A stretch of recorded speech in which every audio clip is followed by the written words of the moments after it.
What's going on, everybody? All right, it's Wednesday. You know what that means? It means it's Q&A day. Now, some great questions again this week. This week, it's actually 6 questions because 2 of them have enough overlap and similarities that I want to use them together in my response and sharing my opinion with what I have to say about the topic. So it's 6 questions this week, really 5 topics, 5 responses. As always, I really do encourage you. If you've never asked a question before, I love it when I'm going through the responses in the comments down below and I see somebody ask a question of a name I don't recognize because I'm like, oh my gosh, I don't think this person has asked a question before. Those ones get me the most excited. Not that I don't like all questions, but it's always fun to hear from people that haven't previously reached out. Now, another thing I'll remind you of, Sunday is the deadline for the MidLife Community Show and Tell. So down below in today's description of this video, I will have a link. The link will take you to a Google form, which has a couple of quick questions and a way to upload an image of your favorite pickup from the previous month. So think back to the month of February. What was your absolutely favorite pickup that month? That's the card to submit. This is always one of the best episodes of the month. So again, if you submit them before Sunday, they'll be included. And then I need a few days. This video actually takes me quite a bit of time to put together. So I need a few days for it to post. So that is the deadline. Sunday, that would be March 23rd. Please have those updated now, or uploaded, I guess. Now, also Monday, this coming Monday, the 24th at 9 p.m., 6 p.m. Pacific, MidLife Live number 3. I did a little preview on Monday about the topic and the panel. To say that the panel is going to be fun is an understatement. It is a fantastic panel. Really looking forward to that. So mark your calendars for Monday. But again, if you have a question for an upcoming episode, down below in the comments, simply type out your question. I look forward to reading over those. Let's take a look at our first question here. My guy Rob of Cash Cards says, hypothetical question. Say you go to Strongsville's show this year and plan on attending every day of the show. So your hotel room is booked appropriately and you save $2,000 to spend on cards. On day 1, you are at the second or third table and you see your Grail card. It's absolutely gorgeous and meets every one of your requirements. You ask to look at it and the dealer hands it over. After viewing the card more closely, you fall in love with it. However, the price is a couple $100 more than the amount of money you brought. Then, out of nowhere, the dealer says, I'll take $2,000 for it. What do? Do you spend your entire budget that early on day 1 of the show with a couple of days left and your hotel already booked? Take care, my friend. All right. I have a short answer and I have a long answer to this question. And I know some of you probably each are interested. Some of you want one, some of you want the other. I'll give you both. The simple, easy response is, yes, I buy the card. I absolutely buy the card. If it's a card I've long wanted and the price is right and the condition is right and it's right there in front of me and I've given it a good look over and I feel like the price is fair, then I'm buying it. I'm buying it. It doesn't matter if it's the first table at the National on day 1. I'm buying it. And some people say, well, but what are you going to do the rest of the show? And the example that Rob used here, by the way, great channel, Cash Cards. If you ask me a question like, what would I do at Strongsville? Strongsville in particular is an easy no-brainer. Strongsville is a show for me that is way more about the hangout than it is about the cards. I do believe that if I came home from Strongsville without buying a single card, I do believe I could have a really good time. I could have an absolutely fantastic time. How can I say that? Because some of my favorite people in the world are going to be at the same place at the same time, and I get to spend time with them. So did I just say some of my favorite people in the world? Yeah. Like some of my favorite people to talk to and hang out with and connect with will be in Strongsville. So even if I don't have any money to spend, it's going to be a lot of fun. It is absolutely going to be a lot of fun. Even if I have no cards to buy for a couple of days. Now, if it wasn't Strongsville, it changes a little bit. If it wasn't Strongsville, Strongsville is a unique one because it's such a small show with a high density of people that I like. Now, if it was the National, or if it was a big regional show like the Philly show or the Dallas show or the West Coast Card show or one of those types of shows, I would still say yes, buy the card. Now, for me, when I go to a card show, it's not just about the cards. Now, for some people it is. So some people would answer this differently. And as always, these are just my opinions. This is my recommendation. These are my thoughts.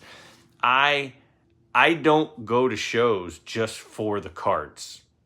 There's more to it than that. And when you go to a big regional show, there's especially more to it than that. So if you go to a show like the National, like I flew across the country to go to Cooperstown, to go to the Baseball Hall of Fame. Flew across the country. I flew across the country to go to the Football Hall of Fame. You know, people fly all over the world to go to these places. People fly all over the world to go to museums, you know, and that's what a big regional card show is. It's not just a place to purchase. It's also a place to look and learn and, you know, just enjoy the items that are out there. You know, there is no difference to me really between going to a high-end museum where there are high-end artifacts and high-end exhibits and going to the National. So I could walk around the National for 2-3 days and not buy anything. Some of the most incredible cards in the world are in that building. And so, yeah, I like buying cards. I like adding cards, but I also like looking at cards. I also like looking at cards, especially in person. It's fun to see pictures of cards. That's cool. It's a little cooler to see video of cards. That's cool too. But what's especially cool is for my eyes to see it in the flesh. And so if I go to a Strongsville, there's going to be a lot of really cool stuff. Same with the National. Same with any big show. And to some extent, even local shows, a lot of the time have cool stuff. I've gone to a lot of local shows and never bought anything. You know, the last couple of local shows I've gone to, I didn't buy anything. And I still had fun. I still get to see some cool stuff. So I guess that's my answer is if there's a card that you specifically are targeting, it's really high on your list. It looks good. The price is good, especially if it's a vintage card, because the number of variables in vintage card collecting are enormous. I mean, the variety of conditions and looks of a 2 or a 3 or a 4 card, graded card, right? You could sit down and you could look at a 52 Mickey Mantle and have 10 of them in 2s, and them all look nothing alike. So the variables are all over the place. So when you're looking for a vintage, and that's what makes vintage card collecting a lot of fun, and it also makes it a lot more interesting for me than the newer cards where a lot of them look the same. And that's just an appeal for me. So yeah, if you go and you see a card and it's, you know, it's in the right condition and it's at the right price and it's in that range that you feel like is right, then absolutely buy it, even if it's the very first table. And then take a step back, enjoy your card, and then enjoy the rest of the show like you just went to, you know, the Louvre. This is my question for next week. I have been buying and selling on eBay since its inception in mid-1990s. I've noticed something that really disturbs me, and I thought you might have an opinion or noticed something similar.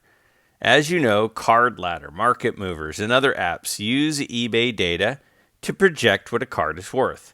My question is that data accurate? I have noticed, especially over the past year, that cards I have bought or sold on eBay with the Buy It Now listing, where I have made offers or deals with the buyers and sellers, are not being put into the recent sales accordingly. The auctions listings are.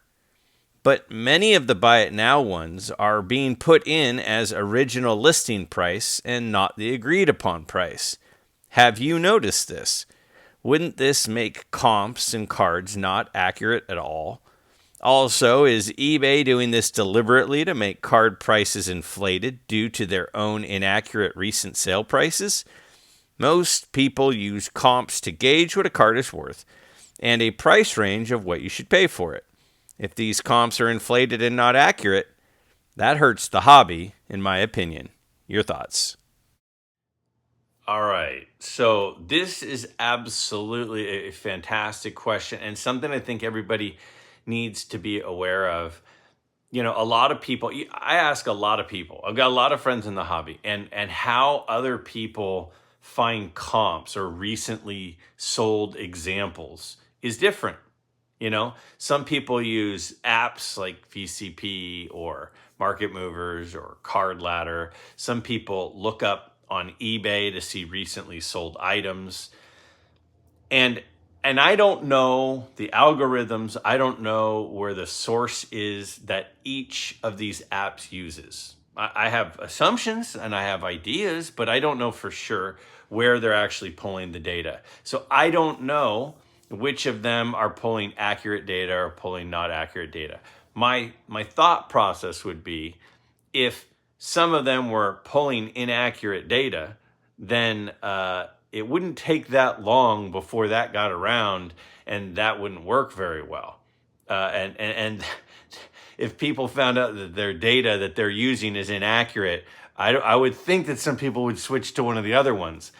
The place where I think that your point, which is a good one, and people need to be aware of it, comes in the most is when looking on eBay itself. So a lot of people will go to eBay, they'll look at recently sold items, they'll click on the little sold checklist, they'll search for the card, they'll check on the sold thing, and then what it'll do is it'll pull up cards that sold recently. And in eBay, I think they store them for like 3 months where it's public that you can see them in that first screen.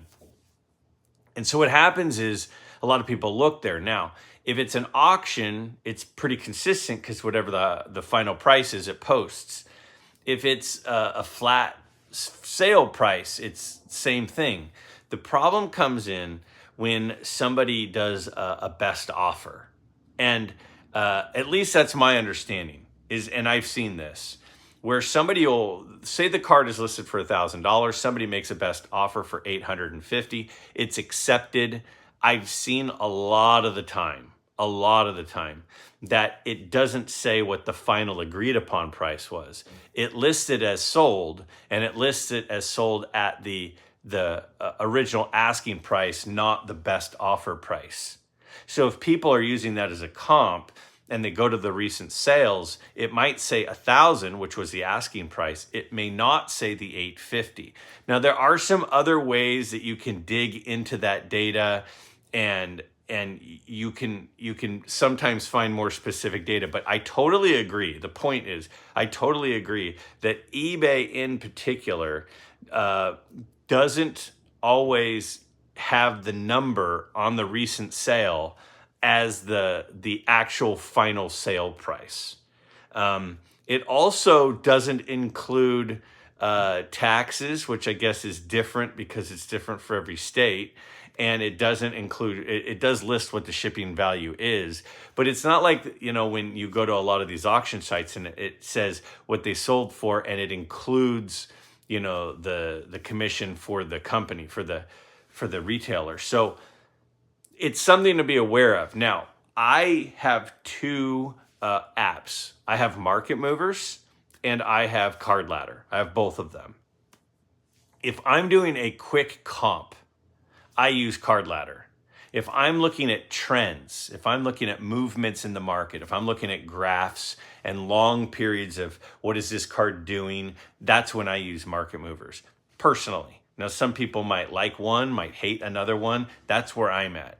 I think market movers is best for looking at trends in the market and tracking things over time. I think card ladder is really good at finding recent comps. My experience with card ladder, and again, I can't speak for others, is when I've had time. So I'll give you an example. I do my monthly video of recent sales in the market. And in fact, I've got one of those coming out on Friday. It's going to be, cards under $50 that sold in the 50s and 60s that I think are cool deals. And then I usually have those 10, I call them moonshots, where they're big sales in the market. And a lot of the times, those moonshot sales are like, $20,000 cards. And if you look on eBay, which is where I search for the sales, all of the sales for the moonshots and the under 50s all come from eBay sales, because that's the most used platform for a lot of collectors. So when I do that, when I look up what eBay says it sold for, and then I search it in Card Ladder, if it's a best offer, it's usually different. What that tells me is that Card Ladder is getting the actual final sale price, not the original list price. So if you're a little bit confused, I feel like I want to back up just a little bit and explain what I'm talking about here, okay? So on eBay, you can set a price and sell it. You can do an auction and sell it, or you can sell a price and do a best offer. For me, when I look at the sales history from eBay, the auctions, if it's an auction, the price is fine. If it's a regular sale, the person pays the asking price, the price is fine. But when they're asking one price and it has the best offer option, and somebody actually offers for a best offer, if you go in later and look at what the sale price is, a lot of the time it doesn't list the best offer that was accepted in the sale history. It lists instead what the original asking price was. So that would make it seem like the card sold for more than it may be sold for. Again, though, my experience with Card Ladder in particular, I don't get any money from Card Ladder. And I don't know how they all work. I just know that I use Card Ladder for quick comps a lot. And I use it for this exercise on the video that comes out Friday, which are the cards' recent sales over the last month. It very, very commonly will have the final sale price as less than the asking price and less than what eBay says next to the sold amount when it's a best offer. So I know that some apps are actually sourcing the final sale amount. eBay is not always doing that. Now, why is eBay not always doing that? I don't know. Is there some sort of agenda that they've got going on there? I don't know. But I also have noticed this, what you're saying. I've noticed it myself, but I've noticed also with some of the other apps, that's not a problem. At least the apps that I use, and at least in my experience. I hope this helps, but if you're ever looking at eBay final sale prices of cards that were best offers, it's possible that the sold price in their database is not actually what it sold for. It could be what it was originally listed for, not the best offer accepted amount. 4 cards you showed are amazing. Question. Recently obtained 5 1968 Topps Venezuelan baseball cards encapsulated and graded by NBA. Curt Flood, Bob Tolan, Jim Merritt, Tom Tresh, and Darren Johnson. Very low pop. I'm a collector and try to buy a card if it's graded or raw. I think the grades are spot on, and I checked them out on NBA's website.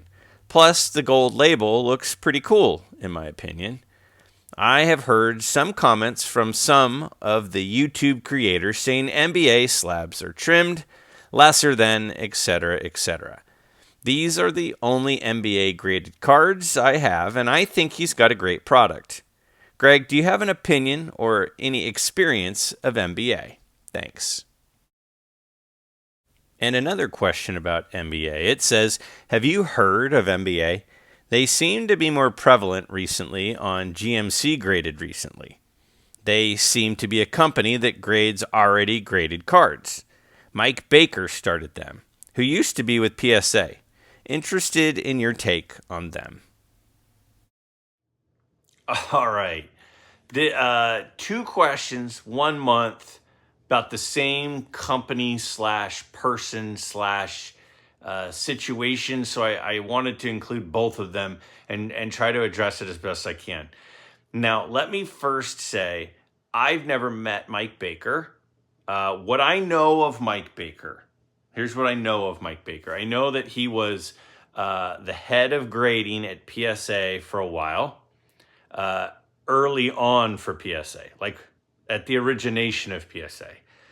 Then he ended up going to a different company, and I believe that was GAI. And then he dabbled around in a few other spots.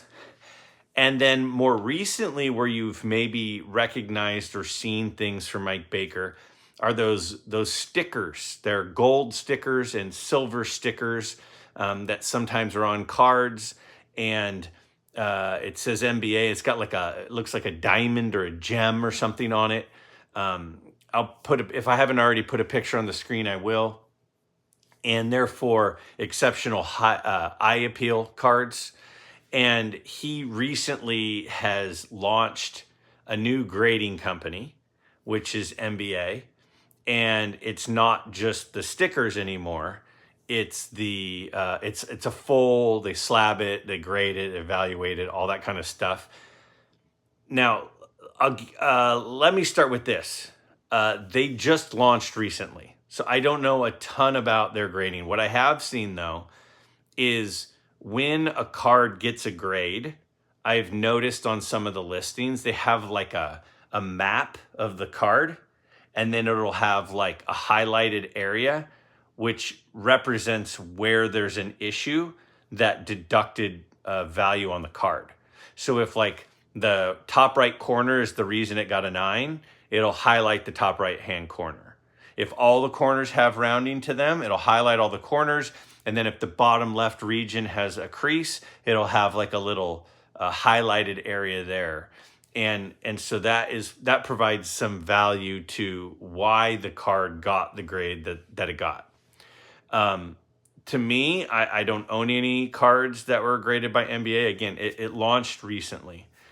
The stickers. Let's talk about that, and then we'll talk about Mike Baker and NBA in general. The stickers are like, there are a few companies that have done this. PWCC has like the eye appeal stickers.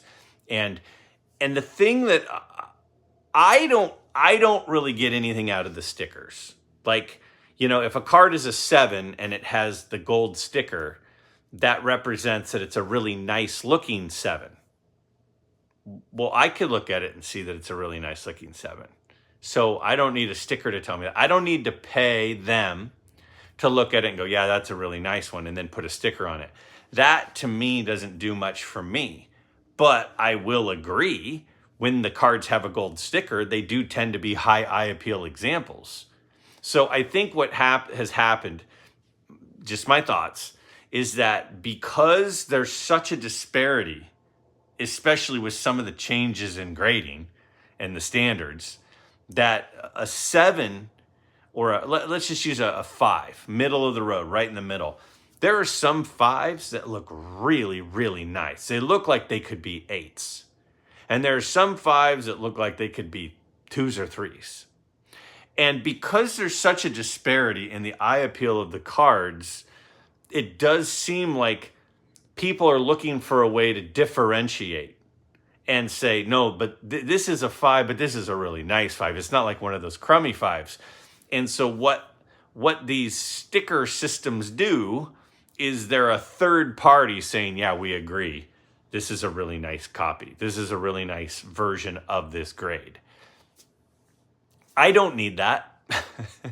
I mean, I have one card that I think I bought that had the PWCC sticker for high eye appeal, but I didn't buy it because of that. It just was on there and I just, okay, whatever.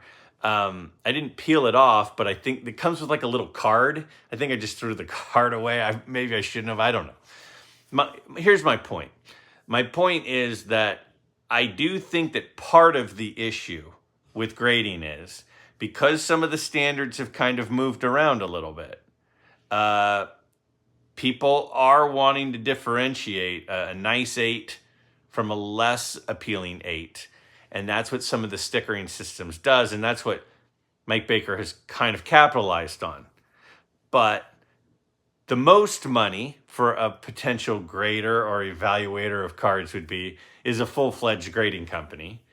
Probably with the hopes, I don't know, probably with the hopes of being acquired by one of the bigger companies. I don't know. So why are there some opinions? This is really back to, I covered everything except for the last piece, which was the main part of the question. Why do some people say that their MBA is like got issues or is kind of crooked or something? I've never met Mike Baker. I saw him at the National. I didn't go up and introduce myself. I didn't speak with him, but he was at his booth at the National. They had an area in the back. And here's the thing. There are a lot of people that have been around the hobby for a long time. And when you've been around the hobby for a long time, you have a lot of experience, you have a lot of wisdom, you have a lot of interactions with a lot of people. And a lot of we'll call them old timers that have been around for a long time, have seen some of the things that have happened with a variety of companies. You know, some of the individuals, they have opinions on, oh yeah, I know that dealer did me wrong. Or I know 3 people who bought cards from that dealer and the dealer did this. Oh, that dealer's good to work with. It's just like any business. Any business, I mean, if you're a salesperson or you're in the service industry, don't get your hair cut from that guy. He just totally screws you over he gives you terrible haircuts. Get your hair cut from that guy. It doesn't matter what the industry is. If you're around for a while, people start to develop opinions.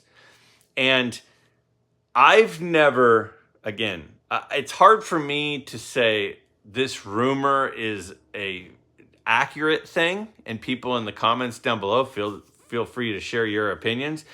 But I have talked to people and I know of people who have experienced some negative things with some of the companies that Mike Baker's been affiliated with. Does that mean that they're accurate? I don't know. But what you're hearing when you say, because that was one of the comments, I hear other YouTubers say this negative thing about him and this negative thing about his company and this negative thing about his stickers. Why is that? Those people are sharing their negative experiences. I have no idea if that's true. Again, I'm not going to speak to somebody else being good or bad unless I myself have experienced good or bad. And I've said good things about companies. I've said bad things about companies. I'm not afraid to share my opinion, but I don't want to share my opinion if I don't have an opinion because I didn't ever have interactions. That's where I am with Mike Baker. That said, he's been in the industry for a long time. He's been in card evaluation and grading for a long time. And there are a lot of people who have been in the hobby for a long time. And because of that, some of those people have had some interactions that they're voicing those feelings about. So I hope that I did that in a diplomatic way. Not that I need to be diplomatic, but the question that's being posed in this particular case is not this particular person is not somebody I have experience with. So I have a hard time saying anything good or bad about somebody that I've not had experience with. That said, there are a lot of people that I know that have had experiences and they're not a big fan. I'll leave it at that. This one says, "Hello, Greg. It's been a little. Here's my question. I guess I would be considered a PSA fanboy by some of the hobby because I exclusively use PSA for grading, and 99% of the slabs I purchase are in a PSA slab. Having said that, I have always been open to submitting through SGC. As we all know, PSA has not been helping themselves lately, and I am ready to get that SGC sub sent. What is the sweet spot for SGC slabs? Through your comparison videos, it really seems like the grades of 3 through 6 are where the gap has really closed, or SGC has even taken the lead. I would greatly appreciate your advice in this matter. Love the growth of your channel, and it's well deserved." All right. My guy 3G Slabs. I watch all of his videos. I think he has really, really good PSA reveal videos. Does a great job editing them. Shows the card before submitting it. Goes over the card. Talks about his opinion of what he thinks the grade will be. Sends it off, and then bam, right there with the magic of editing, the card is back, and then he reveals the grade and talks about what it got and maybe his thoughts on the whole process. I think he does a great job. Not to mention, if I'm not mistaken, he's from Minnesota or Wisconsin, somewhere up there, and he has that kind of Minnesota/Canadian accent, which is fantastic. I love it. So great channel if you're into PSA reveals. The question is, what is my take on, is there a place, is there a spot where you should go with PSA versus with you should go with SGC in regards to values? So now the value part is the key, okay? Now, if you like CGC, if you like some other company and you like the way their slabs look and you're just keeping them, then you do you. But for value purposes, I've done a lot of comparison videos, specifically SGC values versus PSA values. And for the life of this channel, for 2.5 years, I've been kind of tracking that. Here's what I have kind of noticed over that time. I feel like low-grade cards, meaning like 2, 3, and mid-grade cards, kind of like 4 through 6-ish, maybe 4 or 5, there's not a big disparity between PSA and SGC. Sometimes the SGC is worth a little bit more. Sometimes the PSA is worth a little bit more.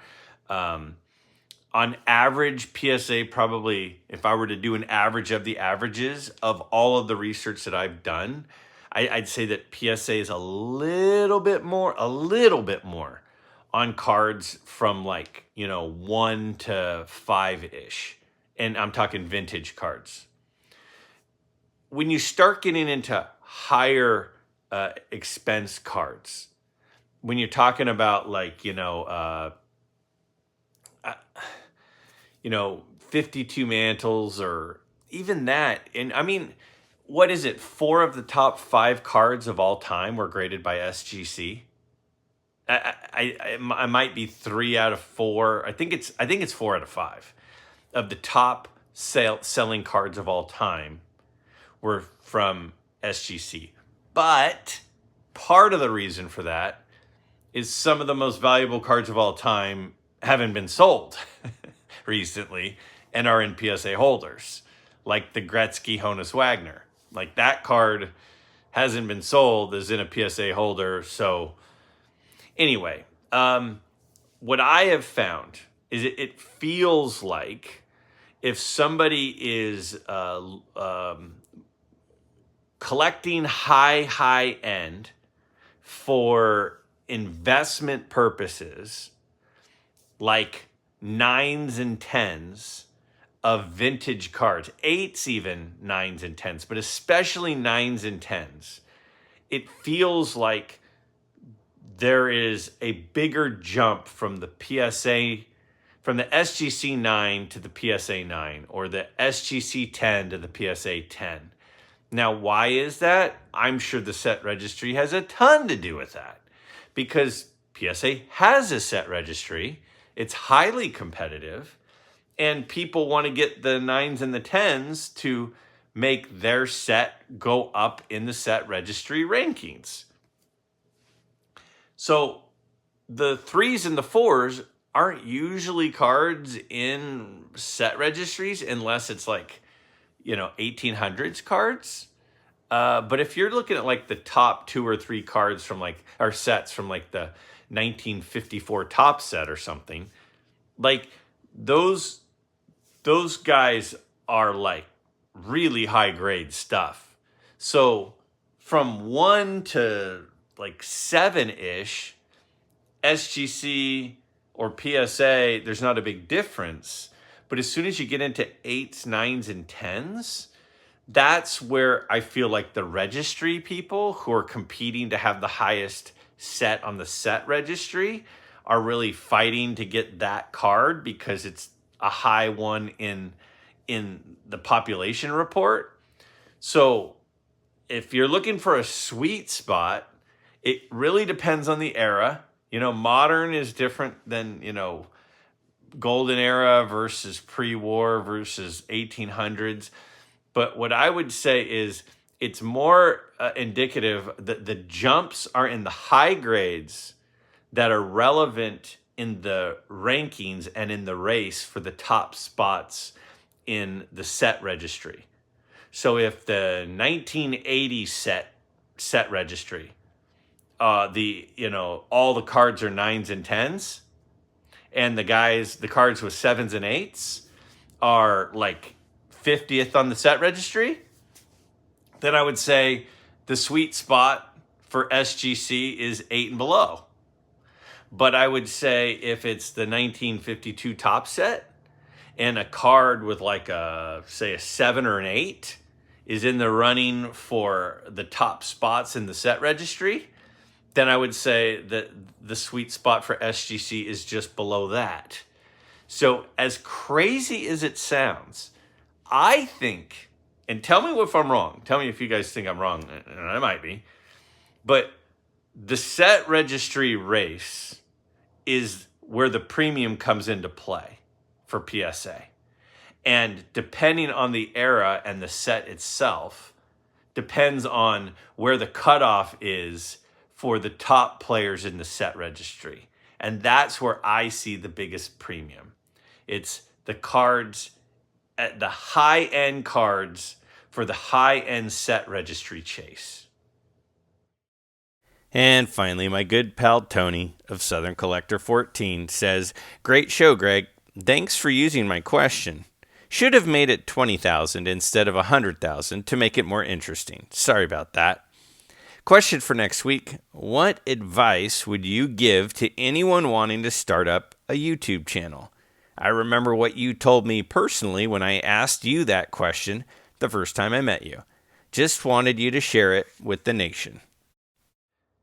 All right, I'll say it every single time that Tony asks a question, is on the channel, participates in the channel. If you're not subscribed to Southern Collector 14, my guy Tony's channel, you are absolutely missing out. You should definitely do that. Now, Tony, to answer your question, I don't remember exactly what I told you. I do remember we met in person at the National. We met the first night, and the first night I was with my dad. And then the next day, I met you over by some of the auction house booths, and we were looking at the Joe Jackson autograph, and Tim was obviously there too. And then the third day, we talked a little bit over by Ash's table. And then that's about when you were asked, saying you were thinking about starting a channel.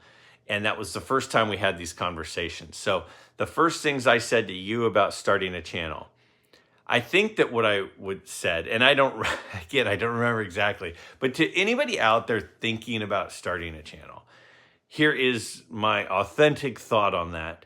And I'm guessing it's probably in line with what I said to Tony. I would say, why not? I would say people should start a channel. And the reason that you should start a channel is because the brotherhood and the connection and the just the fun that us fellow collectors get to have, and the additional interactions that we have with fellow collectors when you have a channel, like it just takes it to the next level. So, if somebody has a question for me, they can post the question on the channel like these. They can email me, they can message me on Instagram. I might get to hear your thoughts from time to time when on my Monday videos, I ask people a question and then you might respond, and then maybe it's a response that I use. But there's like a wall. Like there's not an opportunity to get to know people at the next level when you are just commenting. And that's not to say that commenting, if people want to comment, that's bad. What I'm saying is, if somebody is willing to come on a channel and have a conversation and interact in an interview, that is going to be much more of a connection than if somebody were to write a message back and forth. I mean, think about it like this. Remember back in the day, pen pals? Like, people would have pen pals. When you think about it now, it's kind of random. You just write some letter to somebody off in the distance. But you have these pen pals, and these people could maybe write letters back and forth, and they could kind of get to know each other, through writing letters back and forth. But then imagine if those two people spent a week together. Don't you think that the level of connection would just go through the roof of actually spending a week together at like summer camp as a kid?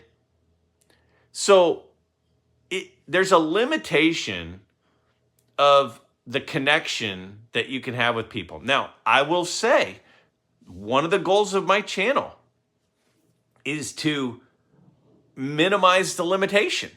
I've tried to find ways. Share your pickups. Let's see your cards. Answer this question. Let's look at your thoughts. Ask your question. I'll share my thoughts. Responding to 99% of comments. I've tried really, really hard to break the walls down, but there are still barriers. And when you have a channel, then there are fewer barriers from getting to know and connect with other collectors. So my advice would be, if you're really into card collecting and you really want to connect with other collectors, and some people don't, and that's okay, then a channel allows you to further connect with people. And the community of people is such a nice group. There are new channels popping up all the time, and so many people are so fast to welcome those new people, those new channels, to shout out those new channels, to repost those people's new videos. Like, it's not this thing where people are like competing with each other. I don't feel like there's a lot of competition between channels. I think it's a lot of trying to help other people out. And so, to answer your question, Tony, to people out there that might be thinking about starting a channel, my response is, why not? Why not do it?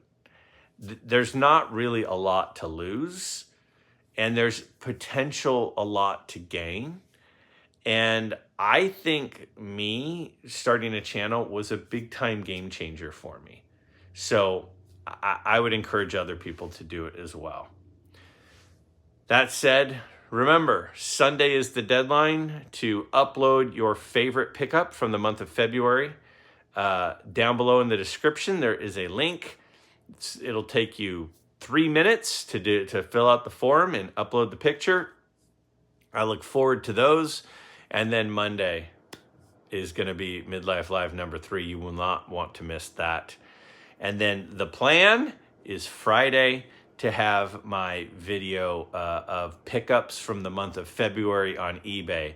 Both a bunch under $50 and then some big time purchases as well. I hope that you'll check it out, and I hope that you'll ask a question for an upcoming episode down below.